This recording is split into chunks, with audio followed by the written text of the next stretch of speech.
Assalamualaikum warahmatullahi wabarakatuh.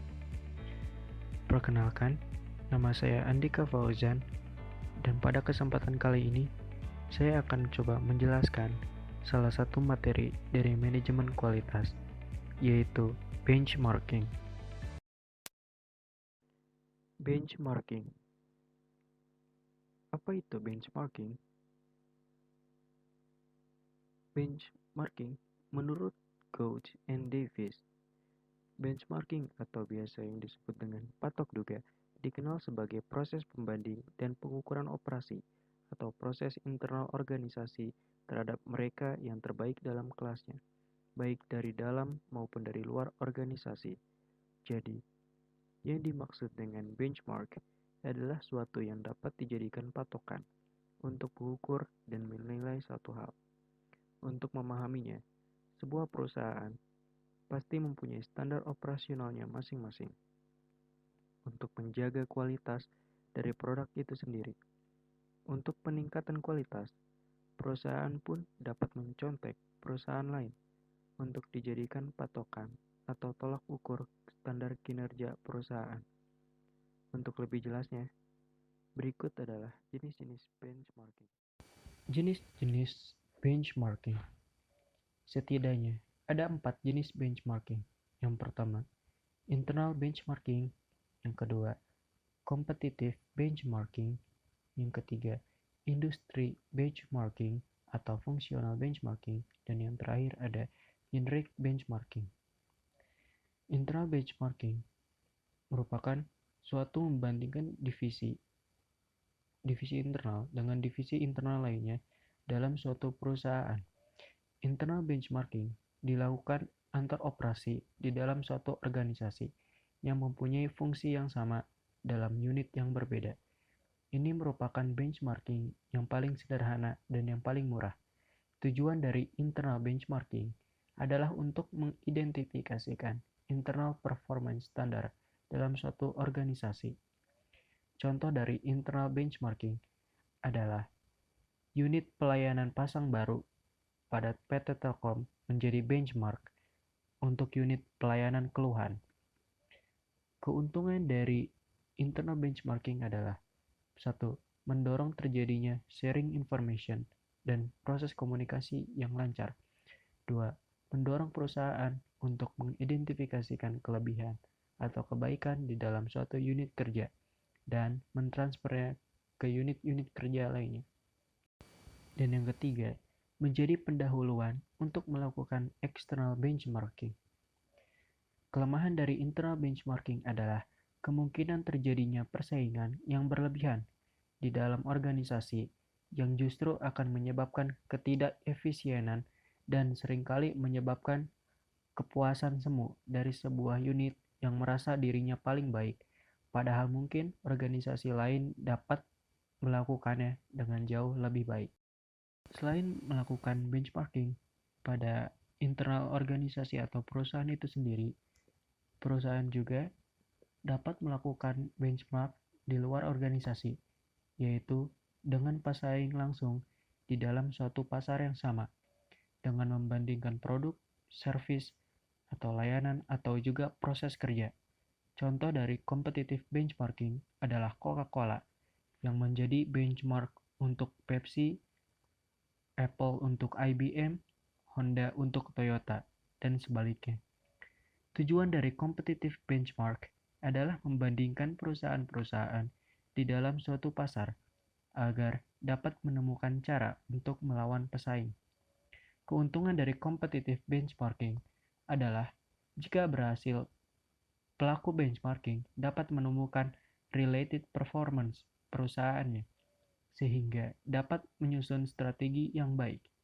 Kelemahan dari competitive benchmarking ini adalah sulitnya mendapat informasi yang detail mengenai pesaing tersebut dengan tanpa melanggar hukum dan etika, karena seringkali informasi tersebut merupakan rahasia dari sebuah perusahaan yang akan kita jadikan patokan. Selanjutnya, industri benchmark atau functional benchmarking. Industri benchmarking dapat dilakukan dalam suatu industri yang memiliki produk yang sama, tetapi bukan merupakan pesaing langsung karena berada pada pasar yang berbeda. Biasanya, industri benchmarking dilakukan dengan pemimpin dalam suatu industri dengan melakukan transfer teknologi atau antar dua perusahaan yang mempunyai karakteristik pasar yang sama. Contoh dari industri benchmarking adalah sebuah perusahaan pembuat motor melakukan benchmark terhadap perusahaan pembuat mobil. PT Telkom melakukan benchmarking terhadap perusahaan telepon di Australia atau Jepang. Kelebihan industri benchmarking ini adalah informasi yang dibutuhkan akan lebih mudah didapatkan karena bukan berasal dari pesaing langsung, sehingga benchmark tidak akan merasa terancam. Kelemahan dari industri benchmarking adalah seringkali benchmark merasa tidak mendapatkan manfaat dan merasa terganggu atau bahkan bosan dengan kedatangan tim peneliti dari pelaku benchmarking tersebut. Oleh karena itu, kadang-kadang benchmark menetapkan biaya tertentu untuk memberikan setiap informasi yang dibutuhkan tim peneliti. Hal ini tentu akan menyebabkan biaya yang besar bagi pelaku benchmarking. Dan yang terakhir adalah generic benchmarking atau proses benchmarking, yaitu melakukan perbandingan dengan proses bisnis dasar yang cenderung sama di setiap industri. Maksudnya, generic benchmarking biasa dilakukan untuk mencari proses terbaik yang bersifat umum dan biasanya dimiliki oleh hampir setiap perusahaan.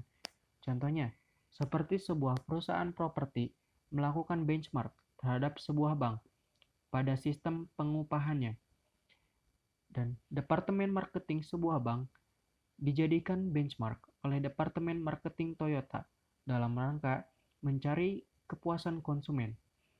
Keuntungan dari generic benchmarking adalah kita bebas memilih objek benchmark yang terbaik tanpa dibatasi oleh industri atau pasar yang sama, sehingga dapat dilakukan untuk mencapai tujuan yang menjadi lebih baik dalam industri. Selain itu, benchmark akan lebih mudah memberikan informasi karena pelaku benchmarking tidak akan pernah menjadi pesaingnya, langsung maupun tidak langsung. Akan tetapi, generic benchmarking adalah benchmarking yang paling sulit karena membutuhkan persiapan yang sangat cermat, kemampuan mengidentifikasi persamaan dan perbedaan masalah yang tepat, kreativitas dalam pengaplikasikannya, dan komitmen yang besar dari tim benchmarkingnya. Selain itu, generic benchmarking juga membutuhkan biaya, waktu, dan usaha yang besar dibandingkan dengan benchmarking yang lain. Selanjutnya, kita beralih kepada asas benchmarking.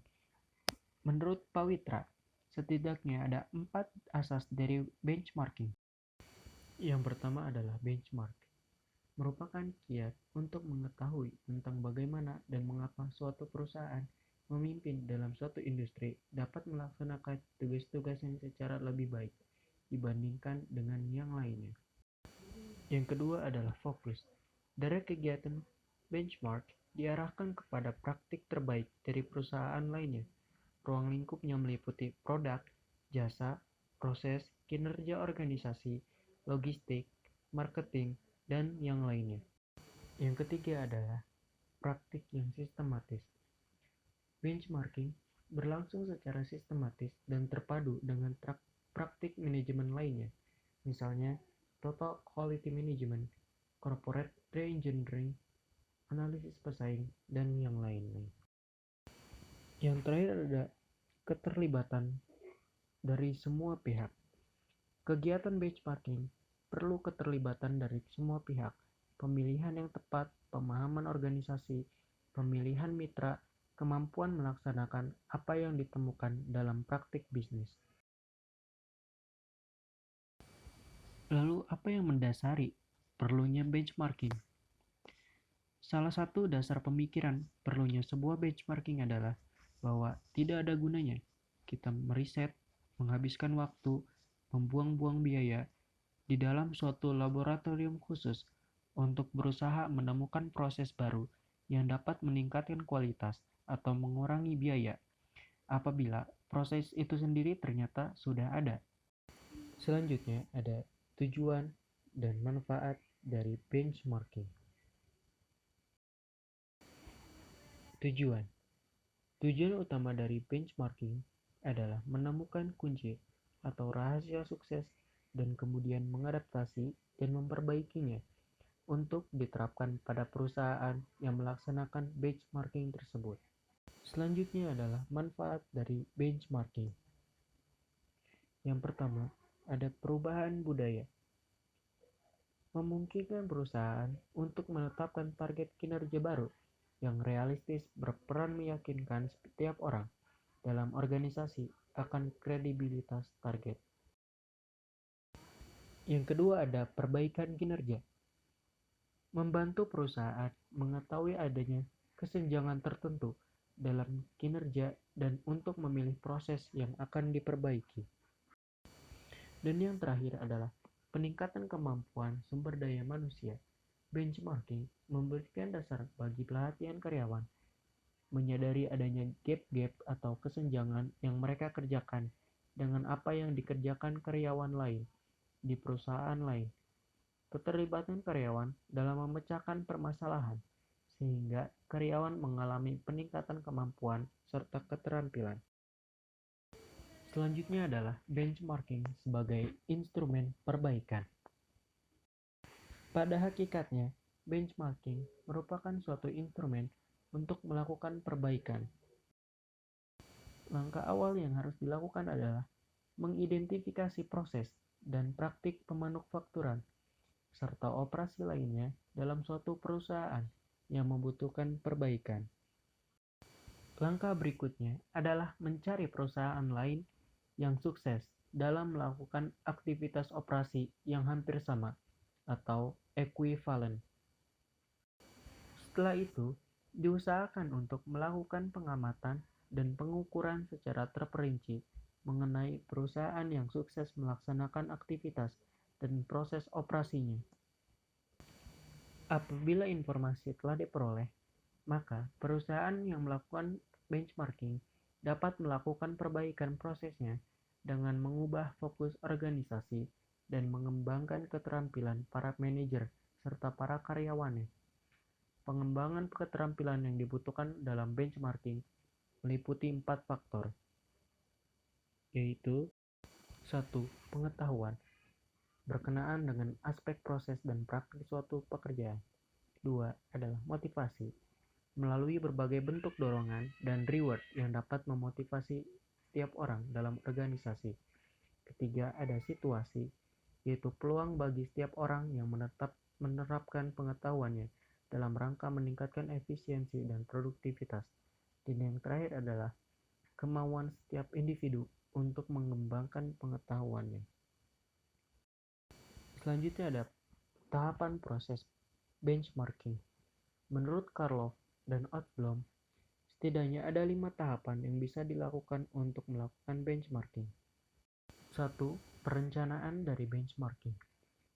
Pada pembuatan rencana benchmarking, sangat perlu diingat bahwa rencana ini harus sesuai dengan rencana kualitas dan bahkan secara rencana strategi organisasi yang bersangkutan. Maka, umumnya orang menempatkan rencana benchmarking untuk mendukung pelaksanaan total quality management. Tujuan dari perencanaan benchmarking adalah menetapkan masalah apa yang akan di-benchmark dan siapa yang akan di-benchmark.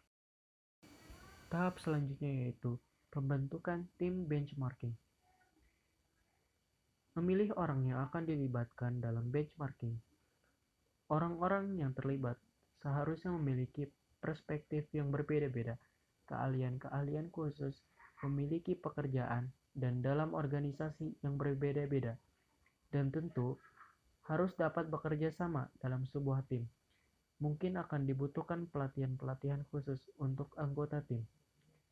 Ada 3 tim yang dibutuhkan dalam benchmarking dengan tugasnya masing-masing, yaitu tim pemimpin, tim persiapan, dan tim kunjungan.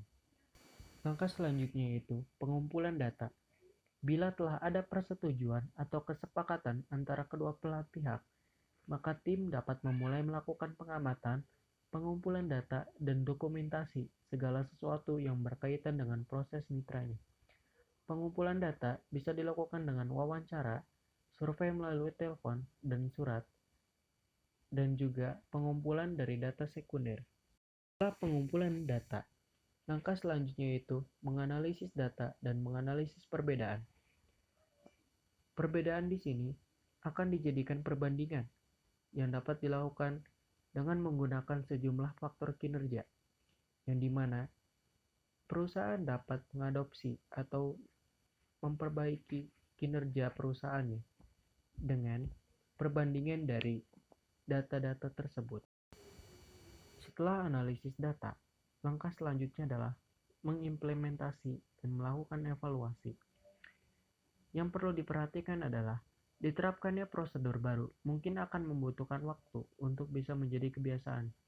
Oleh karena itu, wajar bila kinerja pada awal implementasi perubahan belum sama sekali dengan benchmarkingnya. Apabila karyawan telah menyesuaikan diri dengan perubahan dan permasalahan pada masalah awal teratasi, maka kinerja perusahaan akan mendekati benchmark. Bila tidak, mungkin ada faktor penting yang terabaikan, sehingga melakukan kunjungan kembali kepada mitra benchmark perlu dilakukan. Poin selanjutnya yaitu peranan manajemen dalam benchmarking. Yang pertama adalah manajemen harus komitmen terhadap perubahan. Benchmarking membutuhkan komitmen yang sungguh-sungguh. Bila komitmen ini tidak ada, hanya akan menjadi pemborosan biaya dan juga tenaga. Selanjutnya yaitu pendanaan. Dana ini mendukung perjalanan tim untuk mengunjungi perusahaan-perusahaan yang memiliki proses terbaik di kelasnya. Selanjutnya, pengelola sumber daya manusia memutuskan pihak sumber daya manusia mana yang akan melakukan benchmarking. Selanjutnya yaitu pengungkapan. Manajemen berwenang membuat keputusan untuk mengungkap suatu informasi. Dan yang terakhir adalah manajemen harus terlibat secara aktif dan nyata dalam setiap aspek proses patok duga. Mungkin itu saja yang dapat saya sampaikan untuk materi benchmarking dari manajemen kualitas ini. Saya berterima kasih kepada teman-teman semua yang telah menonton video ini. Saya juga meminta maaf apabila video ini masih banyak kekurangan. Assalamualaikum warahmatullahi wabarakatuh.